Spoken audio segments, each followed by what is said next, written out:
Zubzub, you might have to tell me when it starts going, man. My vision is not very good. Or you do the intro or something.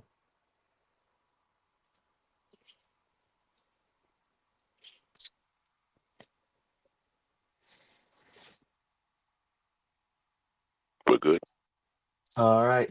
Welcome in to the Not Moved UFC podcast recap show of UFC 318. That was a lot of great fights last night, for sure. Poirier's retirement, he went out. He got unanimous decision.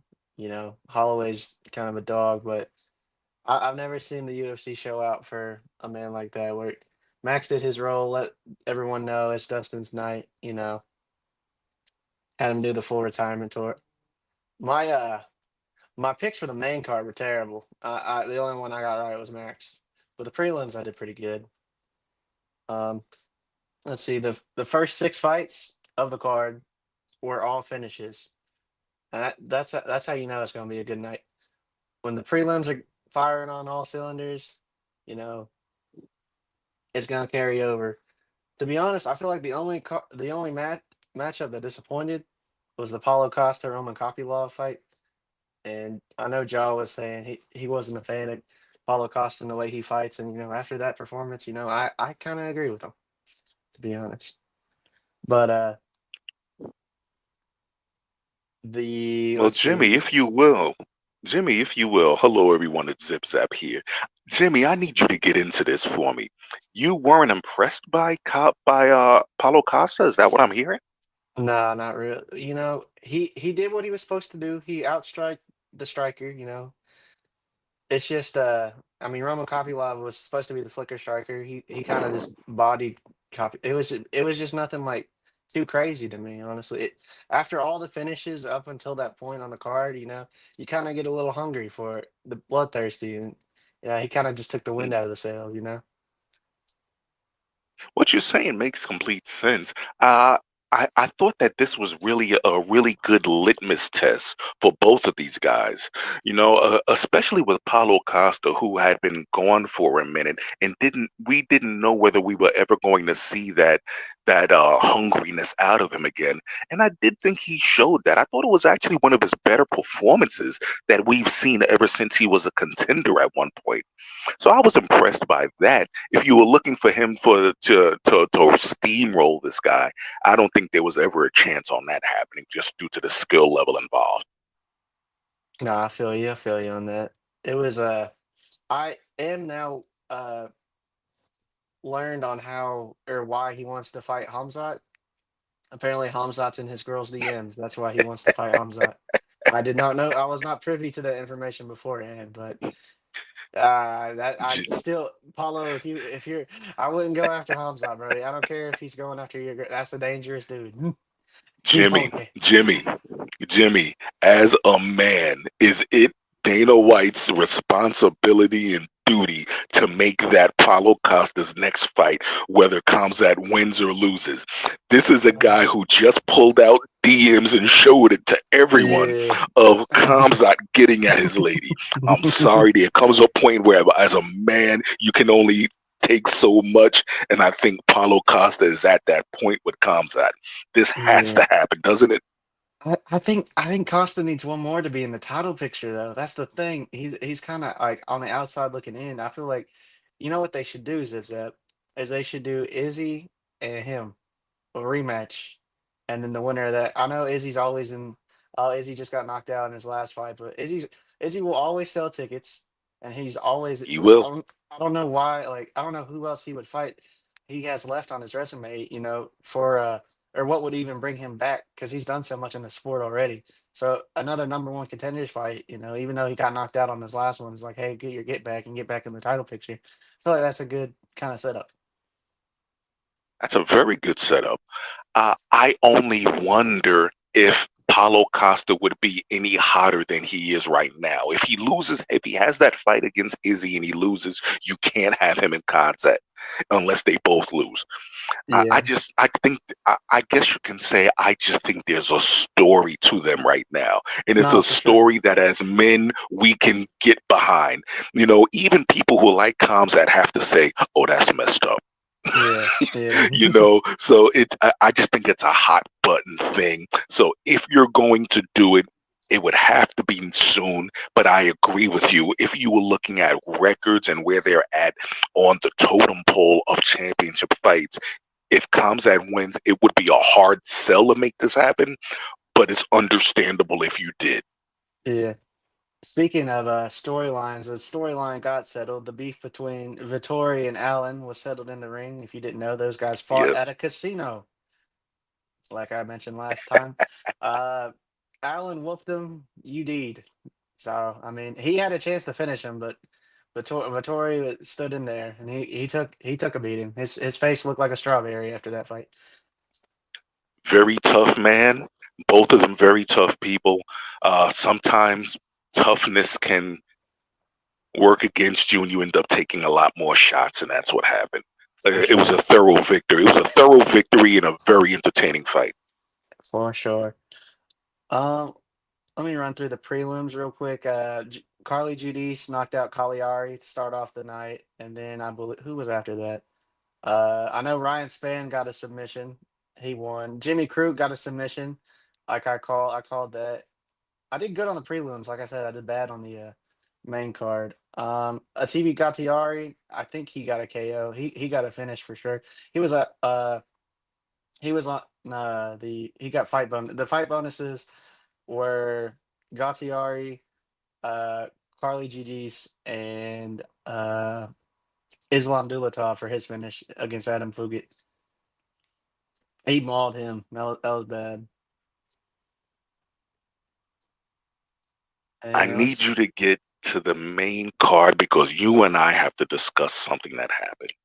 But all right. once we Well, get there, let's I've get to the got main to get card. your opinion. Let's get to the Yes, main card. please. I mean, all of it. I mean, the only the last thing, Oliveira kind of schooled my boy or schooled Kyler Phillips. Dang, I can't talk right now. I told you Kyler Phillips was gonna throw crazy shit, but that man Vinicius Oliveira walked him down, looked like a Terminator running after him. Man, that was some good stuff. In the But UFC, there are names you avoid. Anyone with the last name Silva and Oliveira, you know you're getting a fighter. for sure. And then to start off the main card, Daniel Zellhuber lost to Michael Johnson, UD. He acted like he won when he was out there. Listen. I looked at this fight. I was like, Daniel Zellhuber, he looks good. He has a chance. Michael Johnson said, nah, this kid's not ready. He bodied him, and still thinks he has a chance to run in the top 15. So good for Michael Johnson. Daniel Zellhuber looked like a Dollar General Yair Rodriguez. That was bad. I'm very disappointed. He lost me some money. This this was one of the fights I wanted to talk about. And the reason why is every indication would have told you that this should have been a one-sided beatdown going one way. But I Mhm. always say you never count out certain fighters when you know they're dogs. One thing we know about Michael Johnson is this man is a dog. He has Yes, had sir. proven true battles, and this was his comeback after a hiatus. So I'm not surprised that with his body given rest, Hmm. he was able to produce at the level that he was. I personally am not surprised by this because I always say guys like him have that one more fight left in him. I don't know if you would have rushed him back in the ring if he'd be able to if he'd be able to produce again at this level, but I do know that for at least one night he turned back the clock and he looked like the guy that we all knew had potential to be somebody. I thought this was a Yeah. one-sided beatdown for a couple of rounds. In the third round, it looked like he was just trying to buy. He knew he won and he was playing the clock game. Hmm. I But think it's he didn't even take that much damage in the fight either. The he man didn't. Zellhuber had the reach and he didn't know how to use the reach. Michael Johnson took him to One thing school. One thing Zellhuber did do is he landed a series of nice body leg kicks. First of all, Zellhuber threw a huge number of kicks. Oh yeah, That yeah, didn't surprise me as much because he has a kick heavy game, but yeah. it didn't really seem like he established his hand game at all, No, which was see kind of a shock. with that kick game, that's what I'm saying. He's a Dollar General version of Yair. Yair establishes the kick game, and then those kicks hurt, but it didn't Yeah, really they like do. those Zellhuber kicks didn't look like they affected Michael Johnson like that. He walked right through him. Yeah. Walked All right through right. him. Next up, what was next on the card? I think it was Ige, my boy Ige, 50K Ige. He lost to Patricio Pitbull. Pitbull. Yeah. See, here's how thought about this fight going in. I look back at the Yair fight. Yair was able to keep Patricio at range, and he was good on the ground with because Yair's a kick heavy fighter, like we just said. Dan Ige is a boxer. He's not a kickboxer, and I did not take that into account. Anytime Dan Ige was putting on the pressure, there was a couple times Dan Ige had him down, knocked him down, but Pitbull would always just put him get back on top. Anytime he was in trouble, he just controlled him on the ground, and he was able to UD 50K Ige. There have been a lot of fighters in the UFC with the nickname Pitbull, but no one really exemplifies it more than Patricio. We all know he came from Bellator's where he made his name. His first outing didn't look very good. He was thoroughly dominated, if you will. Hmm. So he had a lot. He came into this fight with a lot to prove. He had to back up his name in a way. For I sure. believe he did so. Yeah. Dan Ige is a very tough fighter. He's a respected veteran at that. So this was a really good showing by Pitbull. I think we've seen the best of what he can bring into a fight. I've also think we've seen that there are holes in his game that I don't know if it's a result of him being a little bit older or if they've always been there, but at the higher levels against some of the fighters, it'd be interesting to see how he holds up. But Yeah. for I agree now, with you. for now, it was a very good win. Yeah, I agree with you. I think he also came over a bit too late. Honestly, if he would have came over like a couple years sooner, he would have made him a Yes, push. So, let's facts. see. I think the next one was Kevin Holland, right? Kevin Holland versus Daniel Rodriguez. You know, this was a fight. This was a great fight. Granted, my Kevin Holland, the man who won 6 fights, he couldn't get it done. I was rooting for him. He had a chance in the third twice. He was I think he was winning the first round, or not the second round. Excuse me. The first round, he just kind of he got whooped. It looked bad for him. It was I thought it was early doors soon. I was like, dang, Kevin Holland. Not, this is like the old school Kevin Holland where he doesn't care. And I was like, oh no. But he ward his way back. He fought his way back. What you think about this fight, Suzette? There is nothing more entertaining to me than seeing fighters who've left it all out in the ring or cage, if you will. I love seeing exhausted fighters. Now, it's never good when fighters get exhausted. Exhaustion is one of the worst things that can happen to any fighter. It takes you out of your game plan. You're just going by literally, you're going by just by what you knew, your natural movements at that point. I bring this up because we saw these guys literally leave it all in the cage. They emptied their gas tanks. They went to the well, they dug deep. At one point, it looked like Kevin Holland had the fight won. He had D Rod on the ground. He got behind him. He put him in a rear naked choke, but he was so He slipped exhausted off, man. that he Crazy. couldn't hold it, and he literally went from being in a most dominant rear naked choke position to being mounted.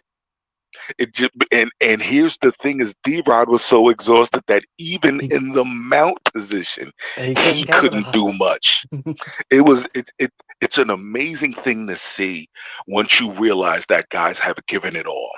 It For leads to some sure. of the greatest moments. To me, this was the best fight of the main card. Um, there was still an amazing fight yet to come, but to me, this was the fight of the main card. Well done by both of these guys. Even in losing, I think Kevin Holland proved a point. For D Rod, good win. I think you're right. I think that was, you know, I'm a little bit biased. My favorite fighter was on this card, but yeah, that was a great fight. 5 stars for sure. We already kind of talked about the Paulo Costa Kopylov fight, so I guess we'll get right into the nitty gritty, man. Max Holloway, Dustin Poirier. Dustin Poirier Yes, goes sir. off into the sunset. Uh, Max doesn't get 3-0'd. He's not 0 for 3. He's not uh 0-2 in trilogy fights. He finally got his W, man. You know, this is his third time fighting at 155. He's 2-1. You know, his last loss was to Dustin by submission in this division. So, uh, you know, he said there's a lot of interesting matchups in the top 10. He said he wants to he said when he knows that he's going to retire is when he can't hang with the big dogs and the top dogs, and I feel like he's still got a while to go. He put on a crazy performance that first round. I thought he was going to get him out of there early, and I thought that was going to be mad disrespectful, to be honest. Getting retiring your boy in the first round, that would have been crazy. But Dustin battled back. It was a great fight. You know, that second round, crazy. I think, but the only round that I think Dustin significantly won was 4. Round 3 was really close. I would give 1 and 2 to Max. 3 was okay. 3 could have gone either way. And then 5, Max did the point. Dustin didn't know if he Max didn't know if Dustin was going to let him do the point if you listen to the interview. And then because Dustin and Max both looked over at the clock because they said 30 seconds left, and Max thought Dustin was going to beat him to it, but Max got it, and they did the point. They threw down. You know, it was a brawl between two of the greatest in the sport, man. Dustin's had a great career. He couldn't get the big chip, but I mean, if you're talking about legacy, the guys who's fought everybody, you know, he's got names like McGregor, Khabib, Makachev, Max Holloway twice. So, I mean, Dustin's done great in the UFC. These two legends gave you everything you were looking for and told you everything you need to know about them in one fight. Dustin Poirier, if you look at his whole career, was just a scrappy dude. He didn't have super high expectations. No one looked at him and said, oh man, this is going to be the guy. All he did was overcome and fight. When you look at Max Holloway, people looked at him, stream being of a dude, you know, has a lot of potential. Then he shows up and you say, there's something to this guy. Both of these guys have been in high profile positions. They've been champions, and you saw that come through in their third and final fight. Neither one of these guys was going to allow the other one to stop them, no matter what. They both were at one time in the fight had the other one in serious trouble. But each time that they were in danger, they fought their way back. Yes, Max won the fight. I'm also going to say that Dustin is leaving the UFC a champion with his head up.